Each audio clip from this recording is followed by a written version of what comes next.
BFM Business et Tech & Co présente De quoi je me mêle, François Sorel. Voilà, deuxième partie de ce De quoi je me mêle. Et vous savez quoi, cette semaine, je vais me faire plaisir. Voilà, je fais un petit pas de côté dans cette émission pour vous parler de l'une de mes passions. Et je me suis rendu compte en creusant ce sujet-là qu'il y a plein de gens comme moi qui sont fans de flipper. Et oui, on va parler de flipper dans De quoi je me mêle. Parce que en fait, le flipper, c'est quoi ? C'est le mariage entre à la fois la mécanique, mais aussi la technologie. Et ce, depuis très très très longtemps. Sauf qu'aujourd'hui, on a des flippers qui sont véritablement des vrais petits ordis avec de la connectivité, etc., etc. Et pour en parler, je reçois quelqu'un qui est passionné par ce sujet. Moi, à côté, je suis vraiment tout petit. C'est Guillaume Faux qui est avec nous. Salut Guillaume. Salut François, ça va ? Je suis ravi de te retrouver, de te recevoir dans cette émission. Alors, confidence, avec Guillaume, on se connaît depuis de très nombreuses années. Tu es entrepreneur, tu es fondateur du cabinet de conseil en communication de The Messenger, qui est une grosse agence de RP dans la région parisienne. Et au-delà de tes responsabilités très importantes, parce que voilà, The Messenger aujourd'hui, c'est beaucoup de travail, tu as une passion. Et en plus, tu es devenu influenceur flipper. C'est ça qui est dingue quand même. Vous pouvez le retrouver sur les réseaux sociaux, notamment sur Insta, etc., etc. Et je voulais que tu me racontes tout ça. Comment t'es tombé dans le flipper ? Qu'est-ce qui s'est passé ? Et pourquoi tu as décidé un petit peu d'en faire l'une de tes passions ? Bah écoute, c'est une histoire que j'aime bien raconter. Un peu comme tout le monde, petit, je me suis retrouvé, tu sais, en vacances avec mes parents dans des lieux de vacances. Et puis, t'avais un flipper. Alors, t'avais des bornes d'arcade, mais t'avais des flippers aussi. Ouais. C'était Et à l'époque où dans les bars, il y avait des flippers quasiment partout. absolument. Écoute, paradoxalement, puisque tous mes petits camarades étaient intéressés par les jeux d'arcade, moi, j'étais intéressé par les lumières, par les sons, par toute la magie, finalement, qu'un flipper peut dégager.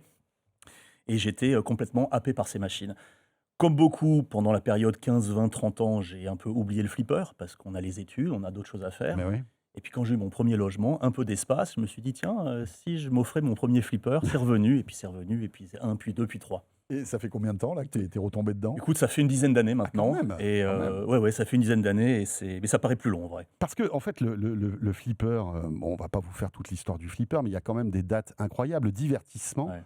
en fait, mécanique, existe depuis très longtemps. Alors ça existe même depuis le XVIIIe siècle, écoute, depuis l'époque de Louis XV. Incroyable.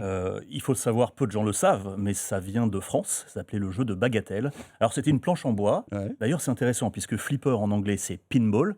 Pin c'est des épingles, comme des épingles à nourrice. Ouais. Et cette planche en bois dont je parlais, on avait une foultitude de petites épingles et on envoyait la bille qui rebondissait sur les épingles et tombait de manière aléatoire dans des petits trous qui étaient en bas avec 5, 10, 15, 20 points. Ok. Et ça vient de Louis XV. Et là, c'était un jeu de hasard finalement. Complètement Un de peu hasard. Comme un loto, quoi. Voilà, donc on avait ce qu'on appelle un plunger, donc on tirait la bille, Ouais. elle montait, elle descendait en tapant les épingles, voilà. C'est ça. Ce jeu a été exporté par bateau aux États-Unis et les Américains, étant les Américains, se sont dit et si on renvoyait la bille, ça serait intéressant. Et ils ont mis des petits batteurs. Ça, c'est arrivé en 1947. 1947. Un flipper, si je ne me trompe pas, qui s'appelait Humpty Dumpty, avec les premiers batteurs qui ont permis de renvoyer la bille. Ok.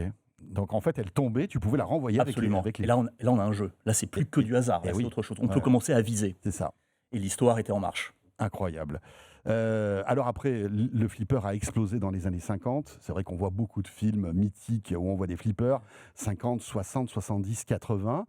Après, il y a eu quand même une espèce comment dirais-je, de baisse de régime concernant le flipper.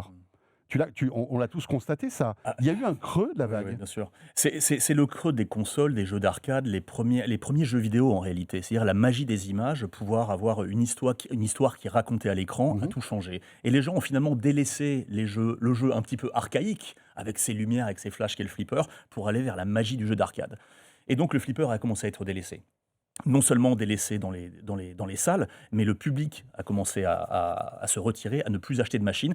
Et des grosses sociétés comme Bally Williams, la société Midway, qui a pris la suite de Gottlieb. Tu dois connaître forcément Oui, Gottlieb. toutes ces marques-là évoquent quand même des souvenirs à pas mal de gens, j'imagine. Gottlieb, c'est l'histoire du flipper, on va dire, des années 40 jusqu'aux années 70-80. Bally Williams par Midway, c'est les années 70, 80, 90. Et en 1999, on a eu également le mercredi noir, comme en finance.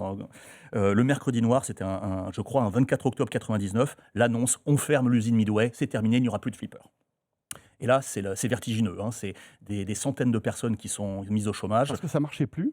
en fait? C'était trop cher, ça coûtait trop cher à fabriquer et les gens ne s'y intéressaient plus. OK. Non, on voulait les jeux vidéo arrivaient dans les foyers. Mmh. Les premières consoles, Atari, Sega, Ouais, Nintendo, ouais.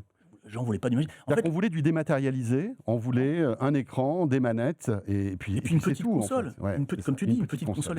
Mmh. Un flipper, finalement, c'est un gros jouet Ouais, inutile oui, et qui prend de la place. et qui ne change pas, enfin, qui ne changeait pas, parce que maintenant, il y a plein d'itérations, etc. En fait, on se rend compte que le jeu d'un flipper, il y a beaucoup de profondeur. Et puis donc, c'est revenu. Ouais. C'est revenu, j'allais dire presque, il y a une résurrection du flipper, en fait. Complètement. Si tu veux, c'est les collectionneurs qui ont maintenu l'intérêt pour le flipper en maintenant un niveau, on va dire, flat pendant quelques années. Et alors, je fais, comme on dit en anglais, un fast forward, mais en 2013, c'est il n'y a pas très longtemps que ça, Non. il y a une Ouais. grosse douzaine d'années, Ouais. il y a eu un point d'inflexion dans le flipper. Il y a une nouvelle société qui s'appelle Jersey Jack Pinball, fondée par Jack Garnieri, Toujours américain. toujours américain, qui, contrairement aux autres, parce qu'il faut le savoir que le flipper, tel qu'on le connaît, est né à Chicago. Je parlais du jeu de bagatelle, mais le flipper tel qu'on le connaît, version américaine, c'est Chicago. Tous Ok. les manufacturiers sont là-bas. Jersey Jack, c'est dans le New Jersey. C'est amusant d'ailleurs Chicago, parce que c'était un petit peu la capitale de la mafia, etc. la Tous les ville jeux du vice. d'argent étaient là-bas. Complètement. Et comme il y avait des jeux d'argent mécaniques, il y avait Oui. aussi des jeux mécaniques tout court, Exactement. de divertissement. Exactement. C'est ça qui est dingue. C'est pour ça Chicago. Je peux me permettre une petite aparté à ce Bien sujet. sûr, bien sûr. En 1978, c'est encore une date importante dans le flipper, il faut savoir que pendant une quinzaine, une vingtaine, une trentaine d'années même, le flipper a été interdit aux États-Unis. Parce que, comme tu le disais, c'était assumé comme jeu d'argent. Donc, avec la prohibition, toutes les machines étaient retirées aux États-Unis. Et en 1978, euh, le maire de l'époque, qui s'appelait LaGuardia, du nom de l'aéroport, a organisé une office dans le tribunal de New York pour dire « Montrez-moi que le flipper n'est pas un jeu de hasard ». Donc on a fait venir un expert du flipper qui a pu démontrer, preuve à l'appui, en annonçant ses coups. Je vais viser là, la bille va faire ça, elle va C'est rebondir ça, là. D'accord. Il a démontré en fait que c'était de l'agilité et pas Complètement. du hasard. Complètement. Ok. C'était un skill game et non pas un jeu de hasard. Incroyable. Et dès le lendemain, Oui. les flippers sont revenus, C'est ils fou, sont ça. sortis vous savez, des backrooms, VIP rooms, etc., pour Ouais. revenir un peu au goût du jour. Ça, c'est voilà, pour la petite histoire sur le point d'inflexion. Ouais, c'est vrai qu'il y a aussi un côté un peu sulfureux du flipper. Complètement. Voilà. Tu sais que dans l'Hudson River, il y a des centaines, des milliers de flippers qui sont au fond de l'eau. Parce que les flippers étaient embarqués dans les salles, Mhm. là où ils ne devaient pas être. On les mettait sur bateau et on les jetait au fond Ah de la ouais, mer. voilà. Il y a des photos d'histoire où on voit des policiers avec des battes de baseball en train de taper sur les flippers, Pour les les casser. casser, et on jette D'accord. ça dans l'Hudson River. Heureusement, tout ça, c'est du passé. Ouais. On revient à 2013. Ouais. Donc, Jersey Jack Pinball décide de relancer le business du flipper. Alors c'est même mieux que ça, c'est décide de révolutionner le flipper. C'est-à-dire que le flipper n'avait pas évolué en réalité depuis la fin des années 80 avec des écrans à LED qu'on appelle Dot Matrix Display. Et en 2013, Jack Garnieri, le fondateur de Jersey Jack, dit on va arrêter ces écrans à LED qui sont passés de forme, on va passer à l'écran LCD. Alors toi ça va te faire rigoler parce que dans le jeu vidéo on connaît ça, mais pour le flipper c'est une révolution. Bah oui. Donc on est passé d'un écran à LED de format rectangulaire à un véritable écran LCD qui permet des animations. Une petite télé, quoi. Une petite télé qui permet des animations, qui permet des vidéos, Mmh. qui permet d'amener, parce que maintenant on a un PC derrière le flipper, d'amener une complexité dans le code, des missions. Tu parlais de profondeur tout à l'heure, Ouais. c'est exactement le cas. Et le flipper, c'est retrouvé. Ce n'est plus juste une planche avec des pop bumpers qui font gling gling gling, des machins, etc. C'est un code qui nous invite dans une histoire et on est le héros de cette histoire. Et ça change tout. Ouais, c'est dingue. Donc 2013, ça revient, avec évidemment tout ce qui fait on va dire la magie du flipper, hein, cette électromécanique. Moi, ce qui me fascine dans le flipper, c'est que au-delà de l'électronique, il y a une électromécanique de pointe, de précision, avec, tu le disais, des bumpers, les petits flips, enfin voilà, les aimants qui captent les boules, le multiballe. Enfin, je veux dire, il y a plein de petites, comment dirais-je, des innovations d'ingénierie incroyables. C'est une machine qui ne ressemble à aucune autre. Il faut savoir qu'il y a plus de 36 000 pièces dans un flipper. Il y a de la mécanique, il y a de l'électronique, et tout ça est combiné. Finalement, on ne voit que la partie visible de l'iceberg sur le plateau. Tu le disais, on voit les pop bumpers, les cibles, mais derrière, c'est tout un petit monde. C'est un monde sous la glace. C'est pour ça que cette machine s'est retrouvée finalement archaïque malgré elle pendant des années, parce que ça coûte cher à fabriquer. C'est compliqué, c'est quasiment de l'orfèvrerie. Ouais. Enfin, les chaînes de production Mhm. chez Jersey Jack dont je parlais, chez Stern Pinball, qui est le leader, c'est Oui, la plus on grosse va en parler société. après, Stern. Ils sont incroyables. C'est grâce à eux que le flipper est toujours là. Hein. Si Mhm. Stern n'avait pas perduré entre 1999 et 2013, on ne se parlerait pas de ça aujourd'hui. Donc ça change tout. Donc c'est une machine qui est absolument dingue et qui revient au goût du jour parce que, je pense, c'est un avis personnel, mais d'autres le partagent, on a besoin aujourd'hui de retrouver des sensations tactiles. on est dans ce milieu où tout est virtuel.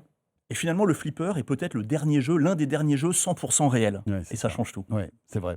C'est vrai qu'on a. Et puis en plus, on surfe en ce moment sur un retour du vintage, Ouais. le vinyle, euh, l'objet, l'objet que la jeune génération n'a pas connu finalement. Et ça, c'est incroyable. Ça bénéficie aussi, je pense, à la trend du flipper Totalement. actuellement. Non, je suis 100% d'accord avec toi. On a ce besoin de sentir les choses à nouveau. Je pense qu'on est allé peut-être trop loin dans tout ce qui est virtuel, réseaux sociaux, jeux vidéo aussi. Mhm. Bon, j'adore ça, comme tout le monde. On a besoin de sentir l'objet et de le collectionner. Hein, je crois que tu parlais des vinyles, je crois que c'est un très bel exemple. En tout cas, voilà, on s'y retrouve. Et le flipper, finalement, n'a jamais été aussi successful qu'aujourd'hui. Il y a plus de 12 fabriquants aujourd'hui, ça n'est jamais arrivé. C'est dingue. Donc, Donc il y a un marché. il y a Il y a un clairement un marché et ça repart. Ce qu'il y a de fou, c'est que comme on est dans De quoi je mêle et qu'on aime les technologies, aujourd'hui, un flipper, c'est connecté. Hmm. Tu disais, il y a un PC.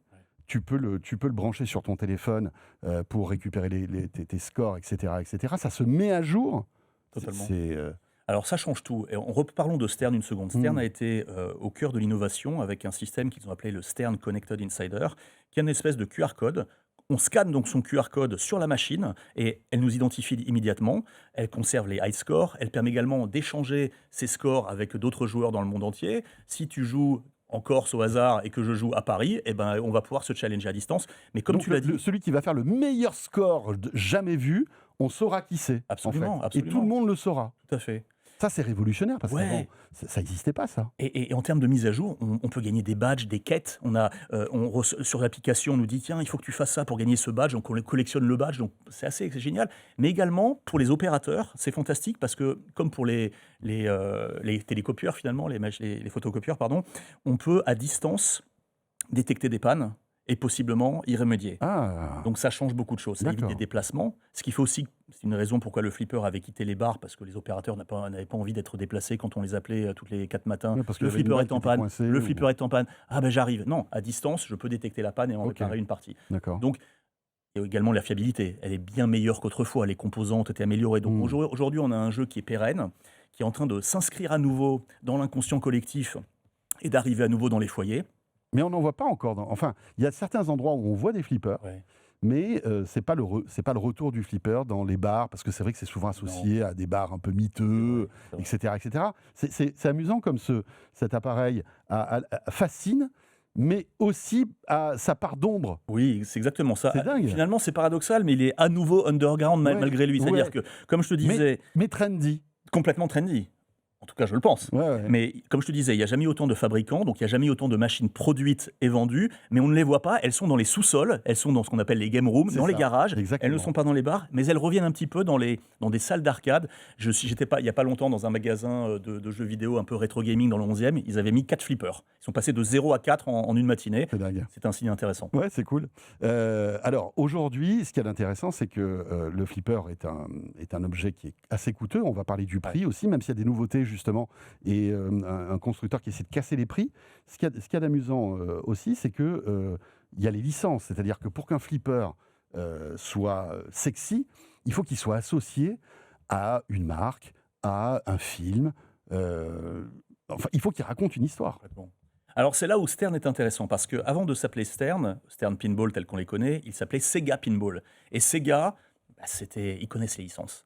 Et vers la fin des années 90, ils ont sécurisé les premières licences. L'Arme Fatale 3, Apollo 13 en 95, j'en passais des meilleurs, Godzilla. Les Terminator. tous ces Terminator, trucs-là. évidemment. Alors Terminator, déjà, Bally Williams, en 91, avait sorti son fameux flipper Terminator. Mais je dirais que Sega a décidé de faire 100% licence.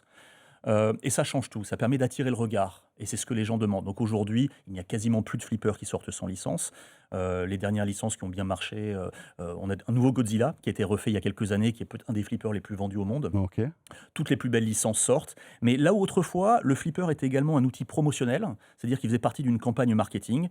Je donne un exemple, le film Terminator 2 va sortir. James Cameron dit, en plus de ça, ça et ça, je voudrais qu'il y ait un flipper Terminator 2. Ok. Donc c'était un outil... C'est un outil marketing pour prolonger en fait Absolument. l'histoire du film. Absolument. Les années 90, ça servait à ça. À partir de la fin des années 90, début des années 2000, on fait fi de l'outil marketing. C'est Ouais. vraiment pour vendre le produit tel qu'il est, il faut qu'il ait une licence. C'est bien intéressant ce James Cameron parce que c'est un fan de techno et on comprend évidemment sa logique aussi là-dedans. Parlons de Tarantino une seconde si tu veux bien. Ouais, bien Tarantino, fan de cinéma, plus que ça, Forcément. mais fan de flipper. Bah, Tarantino, Fan d'une époque surtout. fan d'une époque. C'est exactement ça, et c'est intéressant que tu dises ça parce que il a conçu son propre flipper il y a 2 ans, le flipper Pulp Fiction, C'est dingue. mais il a donné il a donné la licence à la condition sine qua non que le flipper ressemble à un flipper des années 70-80. Il ne voulait pas d'un flipper moderne. Ok. Donc on on a- est toujours sur les LED, où il y a quand même un écran. Alors, on n'a pas d'écran, c'est de l'alphanumérique, Ok. mais évolué, c'est-à-dire que même si c'est de l'alphanumérique, il nous parle, des fois ça se transforme en lettres. D'accord. On a toute la technologie moderne d'un flipper moderne, mais il a le look and feel d'un flipper des années 80. Tarantino s'est impliqué personnellement dans la réalisation de ce flipper Pulp Fiction. Justement, parce que ces flippers racontent des histoires aussi, Guillaume. Ouais. Et il y a des faiseurs d'histoires de flippers. C'est ça que tu m'expliquais ça, je trouve ça dingue. C'est-à-dire qu'il y a des scénaristes hyper connus, il y a des Spielberg pour des films, etc., machin. Mais il y a aussi des stars qui conçoivent les flippers. Et ces gars-là sont adulés par les fans. Absolument. Donc ce sont des designers, comme des architectes, c'est des designers de plateau, et ils ont leurs pattes, ils ont leur style à eux, qu'on retrouve de flipper en Et flipper. c'est pas que le design, c'est aussi le gameplay. Absolument, oui, oui. En fait, le design est associé au gameplay, c'est-à-dire la manière dont on va mettre la rampe à gauche, le spinner à droite, fait que ça va influencer le gameplay. Alors, les designers les plus connus sont Pat Lawlor, c'est des noms qui ne parlent pas aux communs des mortels, bien sûr, Steve Ritchie, qui a fait le flipper Terminator 2, et aujourd'hui, on a un designer qui s'appelle Keith Elwin, qui travaille chez Stern, qui a fait le flipper Godzilla que j'évoquais tout à l'heure, Ok. qui est considéré comme le nouveau Scorsese des temps modernes dans le flipper. Et de machine en machine, on retrouve son style à lui, comme un peintre, comme un réalisateur de cinéma. Donc c'est assez intéressant. C'est dingue. C'est-à-dire qu'il y a des flippers qui reposent en fait sur le génie créatif d'une personne. Exactement. C'est ça qui est fou. Et tu sais, des fois, tu vas voir un film parce que le réalisateur te plaît, même si l'histoire ne t'intéresse pas trop. Il y a des gens qui achètent des flippers simplement parce que c'est des flippers de Keith Elwin. C'est faux. Parce que je sais que je vais retrouver un gameplay Oui. qui me plaît, même si la licence ne me touche pas. Alors, on est tous les deux plus ou moins quinquas ou pas loin. Enfin, moi un petit peu plus, toujours quinquas, mais toi, je sais pas l'âge que tu as, mais voilà, on n'est pas loin. Est-ce que les jeunes s'intéressent aujourd'hui aux flippers? Ouais, Ou est-ce que c'est un truc, finalement, un peu la Madeleine des gens de notre génération? Un petit peu des deux, mais je pense que, on le voit, les jeunes s'y intéressent à nouveau pour les licences dont on a parlé. Le fait que le flipper soit connecté, ça les intéresse. Ce n'est plus un jouet qui vit en autarcie. Maintenant, le fait qu'il soit connecté à d'autres machines stimule un petit peu tout le monde. Et puis surtout, on commence à avoir des flippers avec des prix d'appel.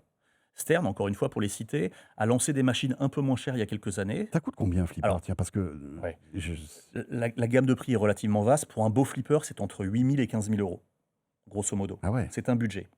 C'est aussi pour ça que des jeunes qui démarrent dans la vie... neuf. Neuf, bien sûr. Bah parce qu'après, il y a un marché d'occasion aussi. Il y a un qui est gros assez marché de dynamique. l'occasion avec des prix qui commencent à 1 500 euros, 2 000 euros, 3 000, 4 000, 5 000. Mais un jeune qui démarre dans la vie ne va pas mettre 8 ou 10 000 euros alors non. qu'il a une voiture à s'acheter ou essayer de financer un appartement, je ne sais pas. Des marques comme Stern ont entendu ça et ont commencé à faire des flippers un peu moins chers, aux alentours de 4 500, 5 000 $.